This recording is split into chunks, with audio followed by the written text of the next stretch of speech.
Hello बच्चों।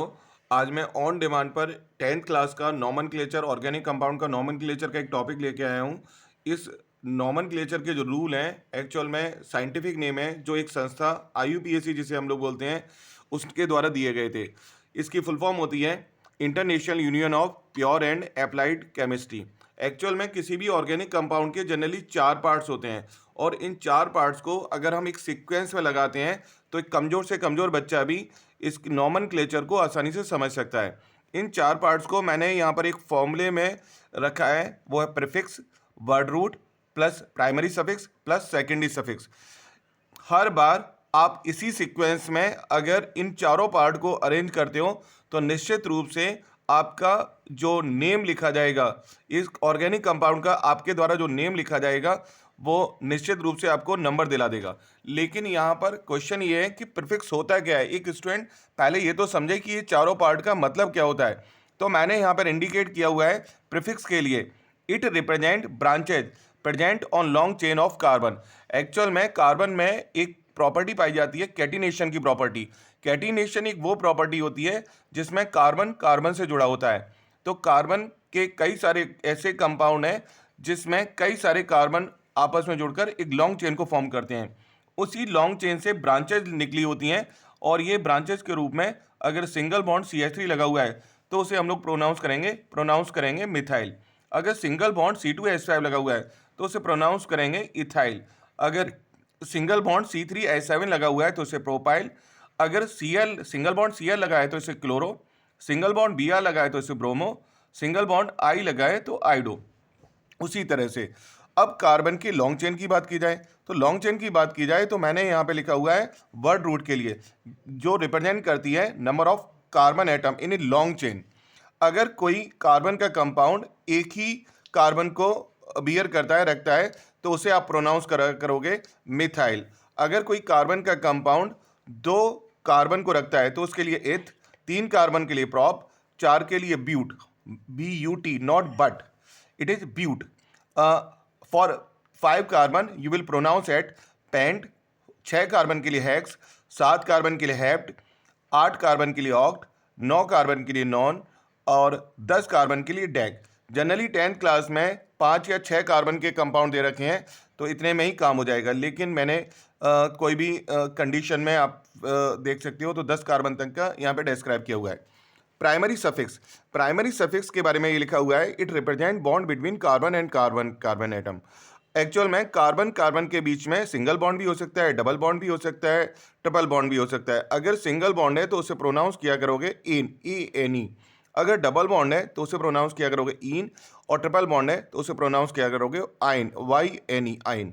Secondary suffix के बारे में लिखा हुआ है, ये फंक्शन ग्रुप को रिप्रेजेंट करेगा। तो फंक्शन ग्रुप हमारे 10th के सिलेबस के अकॉर्डिंग 4 फंक्शन ग्रुप दिए गए हैं। COOH जो जिसको हम लोग वैसे जनरली कार्बोक्सिलिक एसिड बोलते हैं, लेकिन नॉमेनक्लेचर जब IUPAC के अकॉर्डिंग दिया जाएगा तो उसे हम लोग ओइक एसिड बोलते हैं। और उसी तरह से CHO जनरली एल्डिहाइड बोला जाता है, लेकिन IUPAC के अकॉर्डिंग इसे एल प्रोनाउंस करेंगे। CO को हम लोग प्रोनाउंस करेंगे ऑन, वैसे कीटोन होता है। ONE not one, it is on. Every time you will pronounce it as on. अगर कोई एल्कोहल का फंक्शन ग्रुप है तो एल्कोहल को रिप्रेजेंट करते हैं OH से, सिंगल बॉन्ड OH, लेकिन IUPAC में इसे प्रोनाउंस किया करोगे ऑल। हर बार ये चारों पार्ट पता करने के बाद उन्हें इस वाले फॉर्मूले के अकॉर्डिंग अरेंज कर दिए करेंगे। मैंने यहाँ पर कुछ एग्जाम्पल इंडिकेट किए हुए हैं जिनकी मदद से आप बहुत सारे दूसरे कार्बन कंपाउंड और इन कार्बन कंपाउंड्स के नेमिंग को समझ सकते हैं आसानी से। तो सबसे पहला रूल सारे बच्चे याद कर लें कि कार्बन की लॉन्गेस्ट चेन का सिलेक्शन किया जाता है। कार्बन की लॉन्गेस्ट चेन का सिलेक्शन किया जाता है। तो इस लॉन्गेस्ट चेन में देखा जाए तो मैंने एक लिखा हुआ है, कार्बन की 4 कार्बन की एक लॉन्ग चेन है और इसमें किसी भी साइड से नंबरिंग कर सकते हैं। इसमें कोई ब्रांच नहीं दी गई है। जब ब्रांच नहीं दी गई है तो मैं प्रीफिक्स को छोड़ सकता हूँ। प्रीफिक्स नहीं इंडिकेट कर रहा हूँ तो अब दूसरा वर्ड आता है वर्ड रूट। तो वर्ड रूट 4 कार्बन के लिए मैंने यहाँ इंडिकेट किया ब्यूट। ब्यूट 4 कार्बन के लिए ब्यूट, किसी भी साइड से नंबरिंग कर सकता हूँ, 1 2 3 4। तो 4 कार्बन के लिए बच्चों ब्यूट बोला जाता है और सभी के बीच में सिंगल बॉन्ड आ रहा है तो एन, इसका एक्चुअल में नेम हो गया ब्यूटेन। कई बार इसी ब्यूटेन को एन ब्यूटेन देखेंगे। अगर किसी कंपाउंड में कोई ब्रांच नहीं है, कोई अनसैचुरेटेड बॉन्ड नहीं है, कोई फंक्शन ग्रुप नहीं है, तो उस कंडीशन में हम लोग एन का मतलब नॉर्मल ब्यूटेन बोल सकते हैं, और नहीं तो उसे भी छोड़ो, केवल ब्यूटेन सफिशिएंट है। अब मैंने एक दूसरा एग्जाम्पल इंडिकेट किया जिसमें एक ब्रांच लगाई गई है। अब ब्रांच लगा दी है, मैंने एक CH3 की ब्रांच लगा दी है और मैंने इंडिकेट किया है कि उसे CH3 को मिथाइल से बोलते हैं। तो अब रूल सुनना, ऐसे कंपाउंड जिसमें ब्रांच दी गई है तो नंबरिंग उस ओर से स्टार्ट करेंगे जिधर से ब्रांच पहले आती है।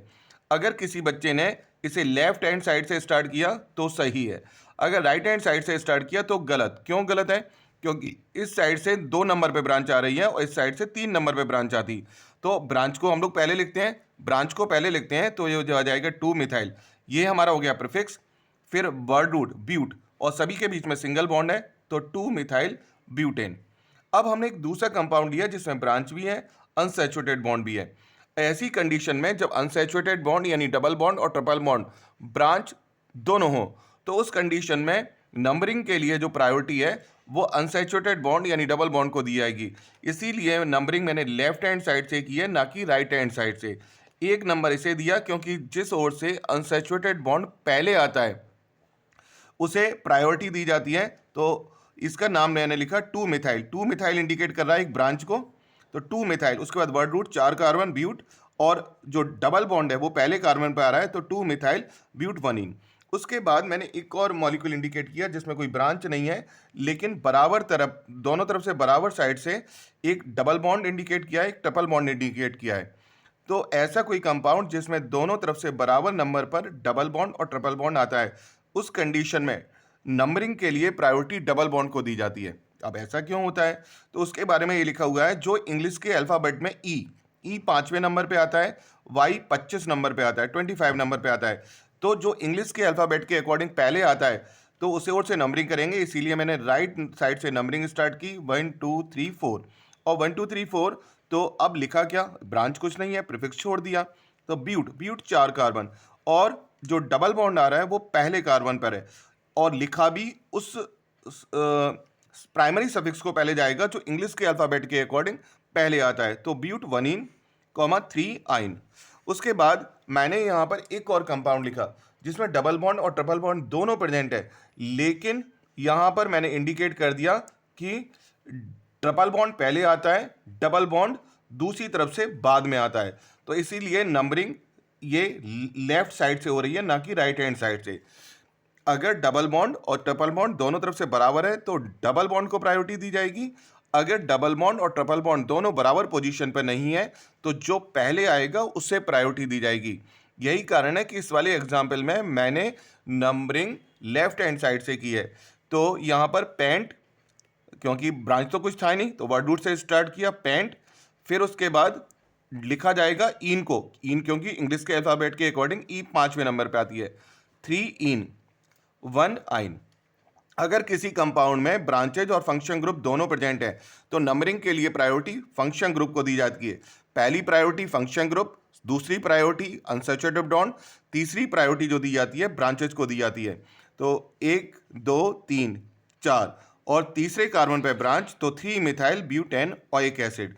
इसी तरह से ये भी दिया गया है, तो इसका नाम है इथेनोइक एसिड और इसका नाम है इथेनॉल। ये मैंने कुछ कंपाउंड को यहाँ पे सॉल्व किया है। अगर आपको कोई भी कोई और दूसरा मॉलिक्यूल जिसको नाम लिखने में दिक्कत आ रही है तो आप मुझे यहाँ पर अपने मैसेज कीजिए और कमेंट कीजिए, जिससे मैं आपके उन प्रॉब्लम को सॉल्व कर पाऊँ, और कोई भी जो और टॉपिक जो मुझसे आप स्टडी करना चाहते हो तो उनके लिए आप अपना कमेंट कीजिए, जिससे कि मैं और भी वीडियो आपके लिए फेवरेबल बना पाऊँ। तो ये आज के लिए इतना ही काफ़ी।